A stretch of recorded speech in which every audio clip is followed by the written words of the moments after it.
Hi friends, ఈరోజు మీకు ఇందు season 2ని ఎక్స్ప్లెయిన్ చేయబోతున్నాను. ఇది బెంగాలీ వెబ్ సిరీస్, తెలుగులో వధువు. సో వధువు సీజన్ 2 ఇంకా రాలేదు కాబట్టి మనం ఇందు సీజన్ 2ని ఎక్స్ప్లెయిన్ చేసుకుందాం. ఈ సిరీస్ లో పేర్లు అన్ని డిఫరెంట్ గా ఉంటాయి. సో మీకు క్లియర్ గా అర్థం కావడానికి వధువులో ఉన్న నేమ్స్ తోనే ఎక్స్ప్లెయిన్ చేస్తాను. సీజన్ 2 బాగుంది, లాస్ట్ వరకు చూడండి. అలాగే కొత్తగా మన ఛానల్ ని చూస్తున్నట్టయితే సబ్స్క్రైబ్ చేసుకోండి. ఇక లేట్ చేయకుండా సీజన్ 2 స్టోరీ వినేయండి. మరి సీజన్ 1 ఎండింగ్ లో ఇన్స్పెక్టర్ అందరినీ ఎంక్వైరీ చేశాక అందరు బయటికి వచ్చేస్తారు కదా, అప్పుడే ఆర్య పద్మని తీసుకుని వస్తాడు. మనకి వధువులో ఎవరో విఐపి కార్ లో వచ్చినట్టు చూపిస్తారు కదా, తను ఎవరో కాదు, పద్మ. ఇక పద్మని చూసి ఇందు, తనని ఎందుకు తీసుకొచ్చావు, తన కండిషన్ ఏం బాగోలేదు అని చెప్తుంది. లేదు వదిన, ఇన్స్పెక్టర్ అందరినీ ఎంక్వైరీ చేయాలని చెప్పారు, అందుకే తీసుకొచ్చాను అని చెప్తాడు. ఇక పద్మ పేరెంట్స్ తన దగ్గరికి వచ్చి, ఏ పద్మ, ఇన్స్పెక్టర్ దగ్గర ఎక్కువగా మాట్లాడకు, సైలెంట్ గా ఉండు అని చెప్తుంది. సరే నేనేం చెప్పను, ఒకవేళ చెప్తే మీరంతా నన్ను మళ్ళీ కొడతారు, నేను చెప్పనని చెప్తుంది. సరే అని చెప్పి వాళ్ళమ్మ ఇన్స్పెక్టర్ దగ్గరికి తీసుకెళ్లి కూర్చోబెడుతుంది. ఇక ఇన్స్పెక్టర్ పద్మతో ఇలా అంటాడు, ఇదిగో అమ్మ, నువ్వు వైష్ణవి గురించి గానీ మీ ఫ్యామిలీ మెంబర్స్ గురించి గానీ ఏమైనా చెప్పాలనుకుంటున్నావా అని అడిగితే, లేదు సార్, నేనేం చెప్పాలనుకోవట్లేదు అని చెప్తుంది. సరే బేటా, వైష్ణవి గురించి మనం పక్కన పెడదాం. నీకు మటన్, చికెన్, ఫిష్ ఏమైనా ఇష్టమా? నేనైతే మటన్ మస్తు తింటా అని చెప్తాడు. అప్పుడు పద్మ, నాకు ఏది ఇష్టమో వైష్ణవి చేసి పెట్టేది, కానీ ఇప్పుడు తను లేదు కదా అని ఏడుస్తుంది. తను అలా ఏడవడంతో ఇందు లోపలికి వచ్చి, సార్, తనని ఎక్కువగా ప్రశ్నలు అడగకండి, తను ఇప్పటికే చాలా భయపడుతుంది అని చెప్తుంది. అదేం లేదమ్మా, నేను జస్ట్ తినడం గురించి మాట్లాడుతున్నా. అంతలోనే తను ఏడవడం స్టార్ట్ చేసింది. సరే ఇప్పుడు తనని తీసుకెళ్ళండి, టైం దొరికినప్పుడు మళ్ళీ తనతో మాట్లాడతా అని చెప్తాడు. ఇక పద్మ వెళ్తూ వెళ్తూ, మంచి అమ్మాయిలకి ఎప్పుడు మంచి జరగదు అని ఇన్స్పెక్టర్ తో చెప్తూ ఉంటుంది. లేదమ్మా, మంచి అమ్మాయిలకి ఎప్పుడు మంచి జరుగుతుంది, నువ్వు వెళ్ళమ్మా అని చెప్పి ఇందుని పిలుస్తాడు. చూడమ్మా ఇందు, పద్మ చెప్పిన మంచి అమ్మాయివి నువ్వేనా అని అడుగుతాడు. అవును నేనే, అలాగే నాతో పాటే వైష్ణవి కూడా మంచి అమ్మాయే అని చెప్తుంది. సరే ఇందు, నాకు అనిపిస్తుంది పద్మకి నీ మీద చాలా నమ్మకం ఉన్నట్టుంది. నీ మైండ్ లో ఏమేం క్వశ్చన్స్ ఉన్నాయో వాటికి ఆన్సర్స్ అన్ని తన దగ్గరే ఉన్నాయి, నువ్వు తనని అడిగి తెలుసుకో, ఎందుకంటే చిన్న చిన్న ఆన్సర్స్ మనకి చాలా ఉపయోగపడతాయి అన్నట్టు చెప్పడం మర్చిపోయా. ఇందాక పద్మ తను తినే ఫుడ్ గురించి మాట్లాడింది. తను ఏ ఫుడ్ అయితే తింటుందో అదే ఫుడ్ వైష్ణవి కడుపులో దొరికింది. అంతేకాదు ఆ ఫుడ్ లోనే ఉమ్మెత్త విషం ఉంది. అలాగే వైష్ణవి తిన్న ఫుడ్ కూడా నీ పెళ్లి రోజు జరిగిన మెనూలోదే. సో ఇప్పుడు నా ప్రశ్న ఏంటంటే, వైష్ణవిని పెళ్లికి వచ్చి తినిందా, లేక ఎవరైనా తనకి పార్సల్ తీసుకెళ్లారా అని అడుగుతాడు. ఇన్స్పెక్టర్ అలా అనగానే ఇందుకి ఆర్య మీద డౌట్ వస్తుంది. ఎందుకంటే వైష్ణవి ఎక్కడ ఉందో ఆర్యకి మాత్రమే తెలుసు కదా. సో ఇక లేట్ చేయకుండా ఆర్య దగ్గరికి వెళ్లి 2 క్వశ్చన్స్ అడుగుతుంది. మొదటి క్వశ్చన్, నువ్వు వైష్ణవికి పెళ్లి భోజనం తీసుకెళ్లావా అని అడిగితే, నేనా, లేదే, నేను తీసుకెళ్లలేదు. కానీ ఎందుకు అలా అడిగావు వదినా? ఏం లేదు, నువ్వు తీసుకెళ్లలేదు, సో తను కూడా ఇంటికి వచ్చి తినలేదు, మరి తను ఎలా తిని ఉంటుంది అని అనుకుంటుంది. ఇక సెకండ్ క్వశ్చన్, నీకు తప్ప వైష్ణవి హాస్టల్లో ఉంటుంది అని ఎవరికైనా తెలుసా అని అడుగుతుంది. లేదు వదినా, నాకు తప్ప ఎవరికీ తెలియదు, నేను కూడా ఎవరికీ చెప్పలేదు అని చెప్తాడు. మరొక వైపు ఆనంద్కి అలాగే వాళ్ళ ఫ్యామిలీ మెంబర్స్ కి ఇందు ఆర్య అలా సీక్రెట్ గా మాట్లాడుకోవడం నచ్చదు. ఆనంద్కి ఆ విషయంలో చాలా కోపం వస్తుంది. మరోవైపు లోకి కూడా ఇన్వెస్టిగేషన్ కి వస్తుంది. ఎంక్వైరీ అయిపోయాక ఇందు దగ్గరికి వచ్చి, అమ్మగారు ఎంక్వైరీ అయిపోయింది, నన్ను ఇంటికి వెళ్ళమంటారా అని అడుగుతుంది. లేదు లోకి, నువ్వు ఇక్కడే ఉండు, ఇంట్లో అంతా సెట్ అయ్యే వరకు ఇక్కడే ఉండు అని ఆర్య చెప్పి వెళ్ళిపోతాడు. ఇక లోకి ఇందు దగ్గరికి వచ్చి, అమ్మగారు నేను పోలీస్ వాళ్ళకి ఏమీ చెప్పలేదు, నాకు తెలిసిన దాంట్లో కొంచెం మాత్రమే చెప్పాను, అలాగే నేను ఈ ఇంట్లో దొంగతనం చేస్తానని కూడా చెప్పలేదు, నెక్స్ట్ టైం మళ్ళీ అడిగితే చెప్పమంటారా అని అడుగుతుంది. వద్దులే చెప్పకు, కానీ నీకేం నిజాలు తెలుసో అవి నాకు చెప్పు అని చెప్తుంది. మరోవైపు పద్మకి వాళ్ళమ్మ కూల్ వాటర్ తో స్నానం చేపిస్తూ, ఇందాక ఇన్స్పెక్టర్ తో ఏం వాగుతున్నావే, పప్పు సాంబార్ చికెన్ మటన్ అని ఎందుకు చెప్పావు, నేను నీకు ముందే చెప్పి పంపించాను కదా అని తిడుతూ ఉంటుంది. అప్పుడే ఇందు వచ్చి, ఇక్కడ స్నానం చేపిస్తున్నారేంటత్తయ్య, తను ఈ రోజు నుండి నా రూమ్ లోనే నా పక్కనే పడుకుంటుంది, అలాగే నా బాత్రూమ్ లోనే స్నానం చేస్తుంది అని చెప్పి తీసుకెళ్తుంది. పద్మ ఇందుని చూసి, నువ్వు కూడా వైష్ణవి చేసినట్టే అన్ని మంచి పనులు చేస్తున్నావు అని చెప్తుంది. ఇటువైపు లోకి స్నేహ దగ్గరికి వచ్చి వంట పనిలో హెల్ప్ చేద్దామని అనుకుంటుంది. లోకిని చూసి అమ్మా బిడ్డలు, ఒసై నువ్వు ఇన్స్పెక్టర్ సార్ దగ్గర ఏమైనా చెప్పావా అని అడుగుతారు. నేనేం చెప్పలేదులే అని చెప్తుంది. అప్పుడే బ్రహ్మరాంబని వాళ్ళ అక్క పిలుస్తూ ఉంటుంది. వెంటనే తను వెళ్లి, ఎందుకు పిలిచావు అని అడుగుతుంది. ఇన్స్పెక్టర్ చెప్పాడని ఇందు పద్మని తీసుకుని తన రూమ్ కి వెళ్ళింది అని చెప్తుంది. అవునా, కానీ ఇందు రూమ్ లో నా కొడుకుండాలి, తను కాదు, నేను చూసుకుంటాలే అని చెప్తుంది. ఇక నైట్ అవ్వగానే ఇందు పద్మని పడుకోపెడుతూ, అక్క ఈ రోజు నువ్వు స్లీపింగ్ పిల్స్ వేసుకోకు, చూద్దాం నీకు నిద్ర వస్తుందో రాదో అని చెప్తుంది. అప్పుడే ఆనంద్ వచ్చి పద్మతో మాట్లాడుతూ, అక్క వెళ్ళి నీ రూమ్ లో స్లీపింగ్ టాబ్లెట్ వేసుకొని హ్యాపీగా పడుకో, నేను నా భార్య దగ్గర పడుకుంటా అని చెప్తాడు. ఆనంద్ని చూడగానే పద్మ దెబ్బకి లేచి కూర్చుంటుంది. ఇక ఇందు ఆనంద్తో, మీరు నిన్న బెడ్షీట్స్ పట్టుకుని లివింగ్ రూమ్ లోకి వెళ్లారు కదా, మళ్ళీ ఏమైంది అని అడుగుతుంది. హా ఏం లేదు, అక్కడ పడుకోబుద్ధి కావట్లేదు, అందుకే మళ్ళీ వచ్చాను, నాకు నా రూమ్ లో పడుకోవడానికి అన్ని రైట్స్ ఉన్నాయి అని చెప్తాడు. సరే మీరు ఇక్కడే పడుకోండి, నేను పద్మ వెళ్ళిపోతామని చెప్తుంది. లేదిందు, నువ్వు నేను ఇక్కడే పడుకుందాం అని తన హ్యాండ్ గట్టిగా పట్టుకుంటాడు. అది చూసి పద్మ తన చేయి వదిలిపెట్టు అని చెప్తూ ఉంటుంది. కానీ ఆనంద్ చేయి వదిలిపెట్టకుండా, అక్క నోరు మూసుకొని నీ రూమ్ లోకి వెళ్లి పడుకో, నా కోపం తెప్పించకు అని చెప్తాడు. అప్పుడు ఇందు, ఇప్పుడు నా దగ్గర పడుకోవడానికి అంత ఆరాట పడుతున్నారు, మరి నిన్నేమో నా మొహం మీద వెడ్డింగ్ కార్డు విసిరేసి ఎందుకు వెళ్ళిపోయారు, వెళ్ళి ఏం చేశారని అడుగుతుంది. నేను ఎక్కడికి వెళ్ళలేదు, ఆర్య నువ్వు ఏదో చేసుకుంటున్నారు కదా, అది చూసి నాకు చాలా మండిపోయి బాధతో అక్కడి నుంచి వెళ్ళిపోయాను అని చెప్తాడు. ఇందు అలా ఏం జరగలేదు అని నిజం చెప్పడానికి ట్రై చేస్తుంది. కానీ మనోడు వినిపించుకోకుండా అక్కడ నుండి వాళ్ళ అమ్మ దగ్గరికి వెళ్లి, అమ్మ వీలైనంత త్వరగా పద్మని అలాగే పెద్దమ్మ వాళ్ళని ఇల్లు వదిలేసి ఎక్కడికైనా వెళ్ళమని చెప్పు అని చెప్పి తన రూమ్ లోకి వెళ్లి సిగరెట్ తాగుతూ ఉంటాడు. అలా నైట్ అవుతుంది. ఇందుకి పీడకల రావడంతో లేచి చూస్తుంది. తన పక్కన పద్మ కనిపించదు. వెంటనే బయటికి వెళ్లి పద్మ కోసం వెతుకుతూ ఉంటుంది. అప్పుడే పద్మని ఎవరో బాక్స్ తో తల మీద కొడతారు. దాంతో పద్మ పెయిన్ తో అరుస్తూ ఉంటుంది. ఆ సౌండ్ విని ఇందు పద్మ దగ్గరికి వెళ్లి చూస్తుంది. అక్కడ ఇందుకి మళ్ళీ ఒక నీడ కనిపించి వెళ్ళిపోతుంది. ఇక ఇందు పద్మని తన రూమ్ లోకి తీసుకెళ్తుంది. కాసేపటి తర్వాత ఇంట్లో వాళ్ళందరూ వచ్చి తను ఇక్కడేం చేస్తుంది, అయినా తను డోర్ తీసుకుని బయటికి ఎలా వెళ్తుంది అని క్వశ్చన్స్ వేస్తానే ఉంటారు. కానీ ఇందు ఏం చెప్పకుండా సైలెంట్ గా నిల్చుంటుంది. జరిగిందంతా చూసి భ్రమరాంబ స్నేహ నిద్ర లేవగానే పద్మని తన రూమ్ లోకి తీసుకెళ్లమని ఆర్యతో చెప్పి ఆనంద్ ని పిలుస్తూ ఉంటుంది. కానీ ఎంత పిలిచినా కూడా ఆనంద్ ఆన్సర్ ఇవ్వడు. వీడు ఆ డ్రాయింగ్ రూమ్ లో ఏం చేస్తున్నాడో ఏమో అని అనుకుంటూ ఉంటుంది. అప్పుడే స్నేహ వచ్చి, అమ్మా అన్న లేవట్లేదు, నాకు చాలా భయంగా ఉంది, తొందరగా రాండి అని చెప్తుంది. వెంటనే అందరూ పద్మని వదిలేసి ఆనంద్ దగ్గరికి వెళ్తారు. ఇక్కడ పద్మ తల పట్టుకుని ఏడుస్తూ ఉంటుంది. అది చూసి ఇందు, ఏమైంది పద్మ అని తన తలని చూస్తుంది. తన తలకి ఇంజురీ అవ్వడంతో ఆయింట్మెంట్ పెడుతుంది. అప్పుడే బాజీరావు వచ్చి, ఇందు ఆనంద్ ఎంత లేపినా లేవట్లేదు, నువ్వు కూడా వస్తే బాగుంటుంది అని చెప్తాడు. సరే అన్న వస్తా, కానీ నాకు ఒక ఆన్సర్ ఇవ్వు, నిన్న నైట్ పద్మక్క దగ్గర నువ్వేం చేస్తున్నావు, నిన్న నైట్ నాకు నీళ్ళ కనిపించింది, మన ఇంట్లో నీకంటే హైట్ ఎవరుండరు కదా అని చెప్తుంది. అది సరే కానీ నేను నిన్న నైట్ రాలేదు, నువ్వు ఎవరినో చూసి నన్ను అనుమానిస్తున్నావు అని చెప్తాడు. లేదన్నా పద్మకి ఇలా అవ్వడానికి నువ్వే కారణం అనిపిస్తుంది అని చెప్తున్నప్పుడు లోకి వచ్చి కింద పడిపోయిన పెళ్లి కూతురు బొమ్మ తల తీసుకొచ్చి ఇస్తుంది. ఆ తల తీసుకెళ్లి పద్మ బాక్స్ లో పెడుతుంది. ఆ బాక్స్ లో తనకి ఏంజెల్ అని కనిపిస్తుంది. అప్పుడు పద్మ చాలా భయపడిపోతూ తన బాక్స్ తీసుకొని నిన్న స్టోర్ రూమ్ కి వెళ్ళిపోతున్నా అని చెప్పి వెళ్తుంది. మరొకవైపు స్నేహ ఆనందని చెక్ చేసి అన్నం చూస్తే చాలా డేస్ నుంచి పడుకున్నట్టు లేడు అని చెప్తుంది. అవును, రోజు సిగరెట్స్ తాగుతూ ఉంటే నిద్ర ఎక్కడ పడుతుంది అని ఇందు చెప్తుంది. అది వినగానే భ్రమరాంబకి చాలా కోపం వచ్చి, ఏయ్ నువ్వు మాట్లాడకు, నా కొడుకు ఇలా అవ్వడానికి కారణం నువ్వేనే, వాడు సిగరెట్ తాగడానికి కారణం, వాడి జీవితం నాశనం కావడానికి నువ్వే కారణం అని ఇందుని తిడుతూ ఉంటుంది. ఇక ఇందు ఒక వాటర్ బాటిల్ తీసుకొచ్చి ఆనంద్ మొహం మీద వాటర్ చల్లుతుంది. అప్పుడు ఆనంద్ లేచి కూర్చొని అసలు నాకేమైంది అని అడుగుతాడు. ఇక తన కొడుకు మీద ఇందు వాటర్ పోయడంతో భ్రమరాంబ తిడుతూ, పెళ్ళై 2 రోజులు కూడా కాలేదు, అప్పుడే ఇంత బలుపొచ్చిందా అని మళ్ళీ తిడుతుంది. కానీ ఇందు అవేమీ పట్టించుకోదు. అప్పుడే తనకి ఫ్లోర్ మీద బ్లడ్ కనిపిస్తుంది. అది చూసి ఇందు ఆలోచించడం మొదలు పెడుతుంది. ఒకవేళ నైట్ బాజీరావు అన్న పద్మని చూసి ఉంటే ఎందుకు తనకి హెల్ప్ చేయలేదు అని అనుకుంటూ ఉండగా ఆనంద్ ఇందుని చూసి వైష్ణవి అనుకుని చాలా భయపడిపోతూ తనని ఇంట్లోకి ఎందుకు రానిచ్చారు, తనని బయటికి పంపించండి అని చెప్తూ ఉంటాడు. అది చూసి ఆర్య, అన్న వైష్ణవి ఇక్కడికి ఎందుకు వస్తుంది, తను చనిపోయింది కదా అని చెప్తూ ఉంటాడు. కానీ ఆనంద్కి మాత్రం తనే కనిపిస్తూ నన్ను చచ్చిపోమంటారా, నాకు ఊపిరి ఆడట్లేదు అని ఆనంద్ తో చెప్తుంది. దాంతో ఆనంద్ ఒక గ్లాస్ తీసుకుని డోర్ దగ్గర విసిరి కొడతాడు. కానీ అక్కడ వైష్ణవి కనిపించదు. దాంతో ఆనంద్కి అసలు ఏం జరుగుతుందో అర్థం కాదు. డిప్రెషన్ లోకి వెళ్ళిపోతాడు. వెంటనే ఆర్య చేయి పట్టుకొని, రే కాసేపు నాతోనే ఉంటావా అని అడుగుతాడు. అప్పుడే పనుడు వచ్చి, ఆర్య బాబు మీరు నాకు ఇచ్చిన లిస్టులో అన్ని సామాన్లు తెచ్చాను అని చెప్తాడు. అది విన్న భ్రమరాంబ, ఎందుకు సామాన్లు తెప్పించావు అని అడుగుతుంది. చూడమ్మా, ఈ రోజు వైష్ణవి చనిపోయి 3 డేస్ అవుతుంది, తన ఆత్మ శాంతించాలంటే మనం పూజ చేయాలి, అందుకే తీసుకొచ్చాము, మీరు ఈ రూమ్ ఖాళీ చేస్తే ఇక్కడే నేను పూజ చేస్తానని చెప్తాడు.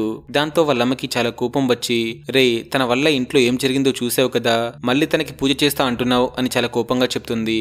కానీ ఆర్య వాళ్ళ అమ్మ మాటలు వినకుండా బయటికి వెళ్లి ఇందుని కలిసి ఇలా చెప్తాడు. చూడు వదిన, వైష్ణవికి పూజ చేయబోతున్నాం, ఇంట్లో ఎవరు హెల్ప్ చేయరు, నువ్వు చేస్తావా అని అడుగుతాడు.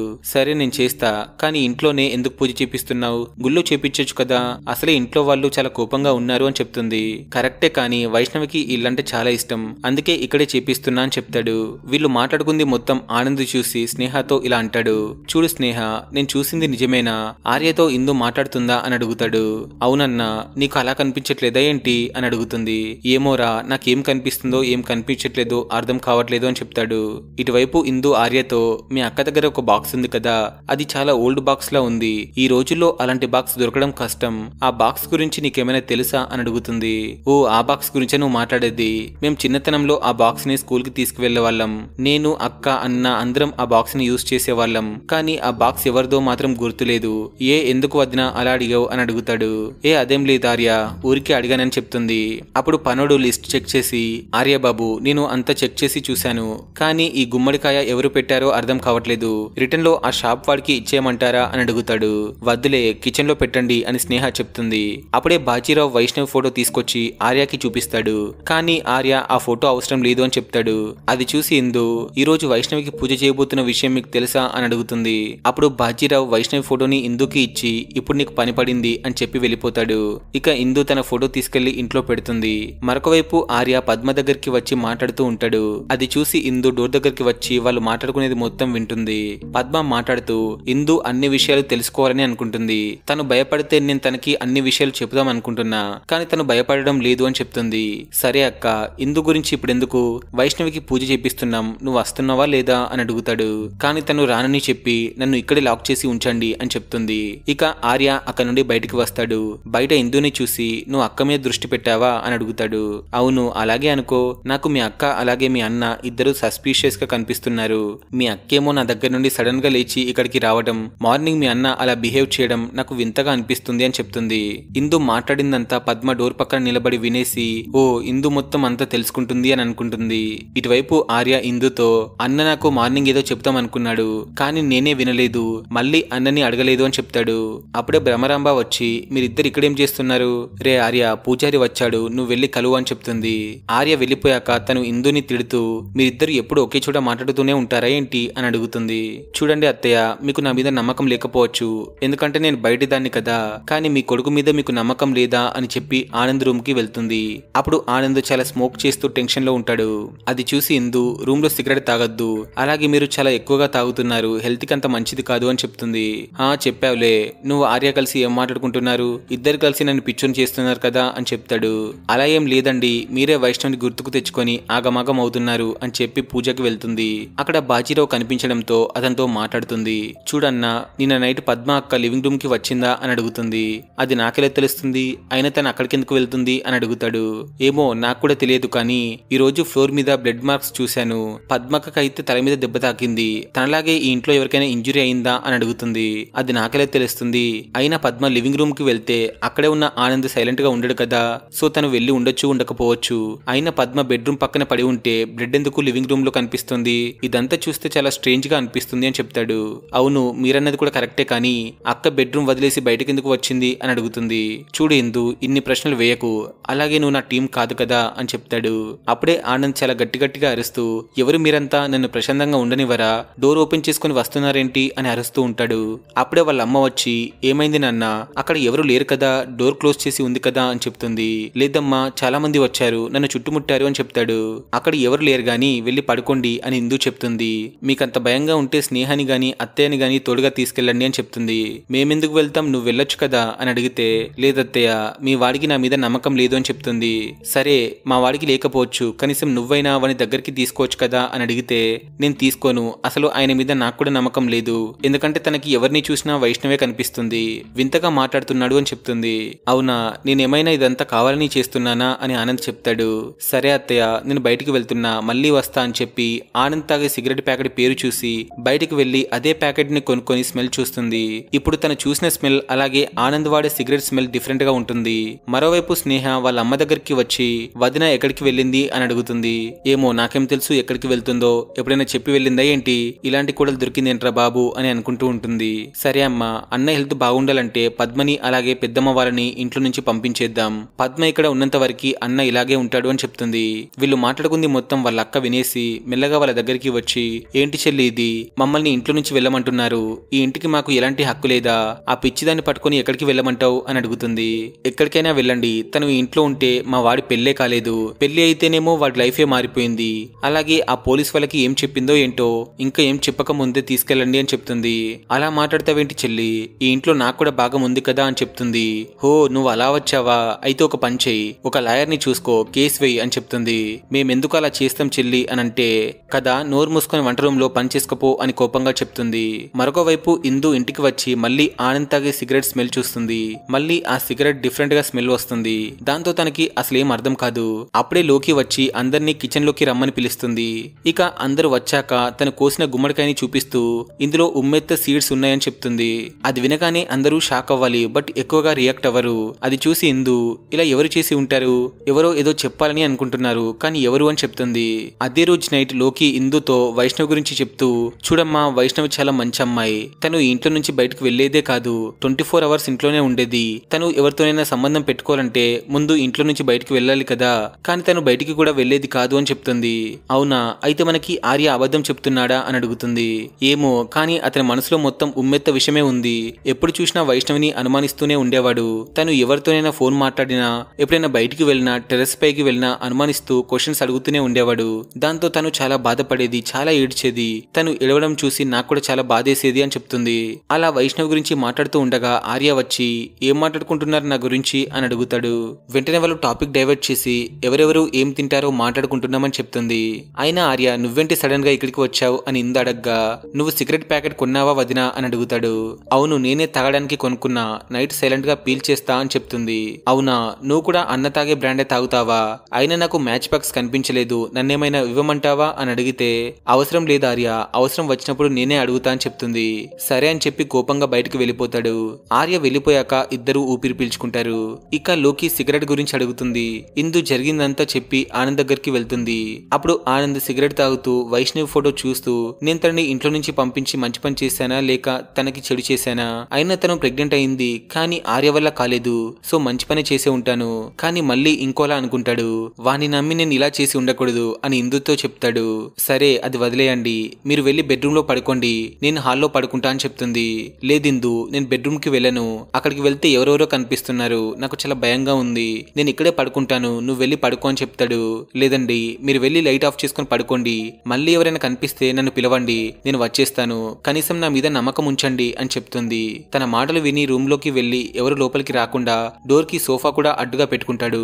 ఇటువైపు ఇందుకి మళ్ళీ ఇంట్లో నీడ కనిపించి వెళ్ళిపోతుంది. అది చూసి ఇందు నీడ కనిపించిన వైపు వెళ్తుంది, కానీ అక్కడ నీడకు బదులుగా బాజీరావు ఉంటాడు. అతను డోర్ దగ్గర నిలబడి తొంగి తొంగి చూస్తూ ఉంటాడు. ఇందు బాజీరావు దగ్గరికి వెళ్లి, ఇక్కడేం చేస్తున్నారు, అది ఈ టైంలో అని అడుగుతుంది. ఏం లేదు, అందరు ఏం చేస్తున్నారో ఒకసారి చూద్దాం అని వచ్చాను, ఎందుకంటే ఈ ఇల్లు నైట్ ఒకలా మార్నింగ్ ఒకలా ఉంటుంది కదా, అందుకే చెక్ చేయడానికి వచ్చానని చెప్తాడు. అలా వాళ్ళిద్దరూ మాట్లాడుకుంటుంటే స్నేహ వచ్చి వాళ్ళిద్దరిని కోపంగా చూసి ఇందుతో మాట్లాడుతూ, ఏంటి ఇందు, ఆర్య కూడా అయిపోయాడు, ఇప్పుడు నా మొగుడుతో మాట్లాడడం మొదలు పెట్టావా అని అడుగుతుంది. అప్పుడే ఆనంద్ మళ్ళీ అరవడం స్టార్ట్ చేస్తాడు. నువ్వు నా రూమ్ లోకి ఎలా వచ్చావు అని భయపడిపోతూ ఉంటాడు. అక్కడ ఆనంద్ కి పద్మ వాళ్ళ కూతురు ఈషు కనిపిస్తూ ఉంటుంది, కానీ ఇందు వాళ్ళకి మాత్రం ఎవరు కనిపించరు. ఈషు ఆనంద్ తో, నువ్వు ఎక్కడికి వెళ్ళినా నీ వెంటే వస్తానని చెప్తుంది. అలాగే ఉమ్మెత్త ఆకుని చూపించి, తింటావా, తిని చస్తావా, సరే తిని చచ్చిపో, నేను తినిపిస్తా అని చెప్తుంది. దాంతో మనోడికి పిచ్చిలేస్తుంది. నెక్స్ట్ డే మార్నింగ్ ఆర్య ఆనంద్ని హాస్పిటల్ కి తీసుకుని వెళ్లి జరిగింది మొత్తం చెప్తాడు. డాక్టర్ చెక్ చేసి కొన్ని రోజులు ఆనంద్ తో ఎవరైనా ఉండండి అని చెప్పి పంపిస్తాడు. కారులో వెళ్తూ ఆనంద్, నాకు ఇలా ఇందుని పెళ్లి చేసుకోబోయే ముందు రోజు కూడా జరిగింది అని చెప్తాడు. మరోవైపు స్నేహ వాళ్ళ అమ్మ దగ్గరికి వచ్చి, అమ్మ వదనని కూడా ఇంట్లో నుంచి పంపించే, నిన్న నైట్ బాజీరావుతో కూడా మాటలు మొదలు పెట్టింది అని చెప్తుంది. అలా మాట్లాడుకుంటూ ఉండగా ఆర్య వచ్చేస్తాడు. అప్పుడు వాళ్ళమ్మ, ఏమైంది నాన్న, డాక్టర్ ఏమన్నాడు అని అడుగుతుంది. ఏం లేదమ్మా, నువ్వేం టెన్షన్ పడకు, అన్నని ఒంటరిగా వదిలేయకండి అని చెప్పాడు. ఎలాగైనా వదినతో మాట్లాడి అన్నతో ఉండేలా చూడాలి అని చెప్పి తన దగ్గరికి వెళ్లి అడుగుతాడు. ఇందు కూడా ఆనంద్తో ఉండడానికి ఒప్పుకుంటుంది. నేను అతనితో ఉండి అసలేం జరుగుతుందో గమనిస్తాను అని చెప్పి వైష్ణవి ఫోటోకి ఉన్న దండం తీసేసి ఫోటోని రివర్స్ లో పెడుతుంది. ఇటువైపు పద్మ పాట పాడుతూ ఉంటుంది. తనతో పాటే ఆర్య కూడా కలిసి పాడుతూ చాలా ఏడుస్తాడు. ఇక నైట్ అవుతుంది, అందరూ పడుకుంటారు. ఆనంద్ కూడా స్మోక్ చేసి పడుకుంటాడు. ఇందు బుక్ చదువుతూ తను కూడా అలాగే పడుకుండిపోతుంది. కాసేపటి తర్వాత ఆనంద్ నిద్రలేచి దగ్గుతూ ఉంటాడు. అది చూసి ఇందు ఏమైంది అని అనేలోపే ఇందు, నిన్ను వైష్ణవి పిలుస్తుంది వెళ్ళు అని చెప్పి చనిపోతాడు. ఆనంద్ ఉన్నట్టుండి పడిపోవడంతో ఇందు చెక్ చేసి చనిపోయాడని కన్ఫర్మ్ చేసుకుంటుంది. ఇక్కడతో 3 ఎపిసోడ్స్ కంప్లీట్ చేశాను. ఇంకా చాలా ఎపిసోడ్స్ ఉన్నాయి. నెక్స్ట్ వీడియోలో కలుద్దాం. వెళ్లే ముందు ఒక లైక్, సబ్స్క్రైబ్ చేసి వెళ్ళిపోండి ఫ్రెండ్స్.